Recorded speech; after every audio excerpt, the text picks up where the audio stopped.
How to take apart a Shark DuoClean NZ850 power nozzle. To do this, you'll need a T10 and T20 Torx screwdriver plus a small flat-headed screwdriver and a coin. We're going to start by turning it on its side and pressing this release catch to take out the orange roller, and then we're going to turn it so it's on its back. There are 3 plastic screws on the underside. We're going to turn these with a coin as screwdrivers can damage them. And then we can pull the Soleplate away and put that to one side. T20 Torx screw locations are 2 at the back, 4 across the back here, and then there's 3 across the middle, and then there's 1 tucked away right in this corner. Please be aware that screw positions and sizes can differ from model to model, and there's hundreds of different models. I will keep adding models in the playlist in the description and in the top corner of your screen right now. We have just 1 T10 Torx screw on the underside of this floor tool, and that's in the corner of the brush bar here. Quickly undo that now. Turn the floor tool over now, and we need to get our flat-headed screwdriver. It'll have to be small, and you'll have to get it underneath this panel and just lift it up until you can get your fingers underneath, and then it just pulls off. It's just clipped in, there's no adhesive there. Once inside, you'll see 2 small T10 screws.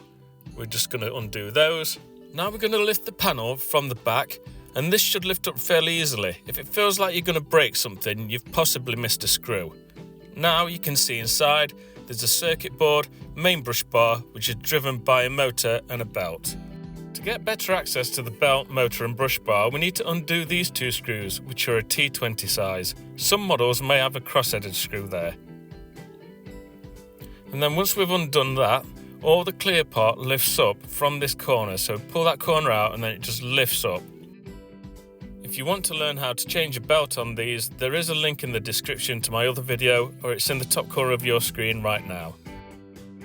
So this is where the belt is and the motor, and there's 2 cross-headed screws holding the motor in place, and then 2 Torx screws, T10 size normally, holding the brush bar in place, which pulls out if you want it to. Now putting it back together, this clip needs to carefully be seated behind this part here. So as you put this in, you need to push the clip up so it's behind that part. We now need to replace the 2 screws that are holding the clear part in place.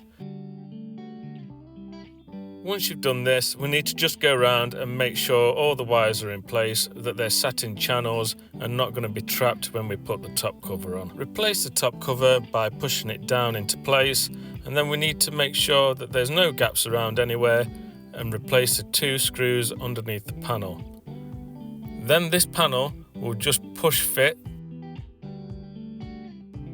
and we can turn the floor tool over and begin to replace all the screws that we took out before.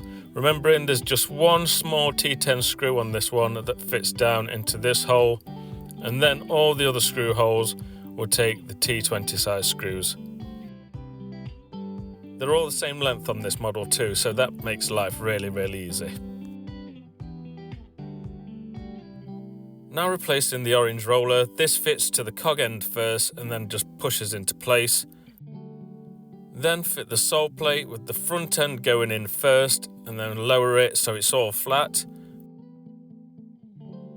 Turn in the 3 plastic screws with a coin to lock it in place. And that is it, everything complete. I do hope you found this video helpful. Please subscribe to my channel for other videos which are probably a little bit more interesting than this one. This next video will help you to clean your front orange roller.